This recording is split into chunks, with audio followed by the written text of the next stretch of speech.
सोते समय अपने बेड के आसपास या फिर बेडरूम में ये वस्तु को रखते हैं तो ये अच्छा नहीं माना गया।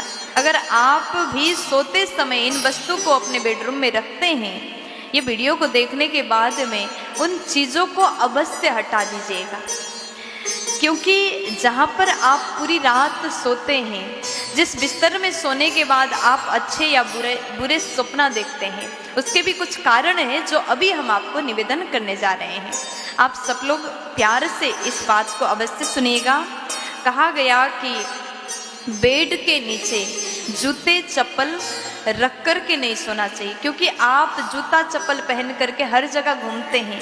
आप कौन से स्थान पर गए और वही जूता चप्पल लेकर के आप घर में आए, बेड के नीचे रखा है, तो ये नकारात्मक ऊर्जा जूता चप्पल के द्वारा भी घर में प्रवेश कर सकता है। इसलिए कभी भी बाहर जो जूता चप्पल आप पहन के गए, उस जूते चप्पल को आप बेड के नीचे रख करके बिल्कुल ना सोइएगा। और फिर कहा गया, अगर आप बेड के पास में शीशा को रखते हैं, ऐना रखते हैं, मिरर रखते हैं, या फिर आप बेड से उठते ही आपका चेहरा ऐना में दिखाई देता है, तो ये भी शुभ नहीं है, ये भी अति अच्छा नहीं माना गया।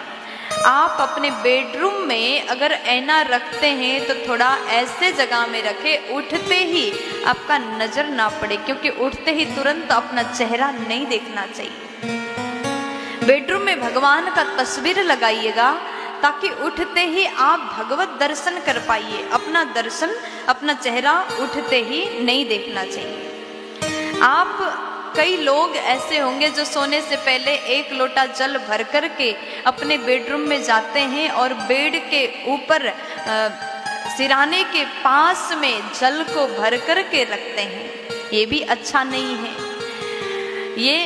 ये करना भी उचित नहीं माना गया।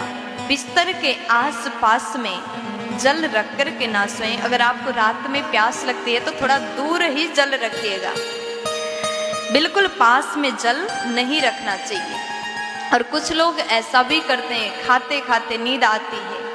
बहुत से लोगों का तो ये नियम है कि बेडरूम में ही बैठ कर के भोजन करना, बिस्तर में बैठ के खाना खाना, और खा लिए मुंह को धोया भी नहीं, ऐसे ही आप उस बर्तन को बेड के नीचे खिसका दिए और सो गए। और आप जिस बेड में सोते हैं वहीं जूठा करके आप सो गए, और उसके बाद में बर्तन को, जूठे बर्तन को बेड के नीचे रख दिया, तो रात में आपको कैसा सपना आएगा। फिर आप डर जाते हैं कि हमें अच्छा सपना नहीं आता। फिर सबसे पूछते हैं कि ऐसा गलत सपना हमको क्यों आता है। सपना देख करके स्वयं डर जाते हैं कि जूठे बर्तन अगर आप रख कर के सोते हैं तो आपको अच्छा सपना आ ही नहीं सकता। फिर उसके बाद में आभूषण कभी कभी सोते समय अपने ईयरिंग खोल करके, उतार करके सिराने के नीचे रख कर के सोते हैं, ये भी अच्छा नहीं है। अगर आप ऐसा करते हैं तो रिश्ते में खटास पैदा हो सकता है। कभी कभी पढ़ाई करते करते अपने पुस्तक को ऐसे ही खोल करके आप सो जाते हैं, बिस्तर में ही पुस्तक को फैला करके सो जाते हैं, ये करना भी अच्छा नहीं। ऐसा करने से माँ सरस्वती का अपमान होता है। अगर आप विद्या को चाहते हैं तो सरस्वती का अपमान बिल्कुल मत करिए। जब तक आपको पढ़ाई करना करिए, रात के जितने बजे तक आप पढ़ाई करते अपने मन लगा करके पढ़िए, और उसके बाद में पुस्तक को बंद करके व्यवस्थित जगह पर रख करके आप शयन करिएगा, अगर आप विद्या को प्राप्त करना चाहते हैं तो। फिर उसके बाद में बेडरूम में झाड़ू नहीं रखना चाहिए। कई बार लोग अपने बेड के नीचे ही झाड़ू को छुपाते हैं, झाड़ू रखते हैं। अगर आप ऐसा करते हैं तो आपके घर से लक्ष्मी रूठ जाती है और चली जाती है, पति पत्नी में झगड़ा होने का संभावना होता है। इसलिए कभी भी बेडरूम में झाड़ू बिस्तर के नीचे नहीं रखना चाहिए। सोते समय बिस्तर के नीचे ये कुछ चीज़ें हैं, इसको कभी भूल से भी मत करिएगा।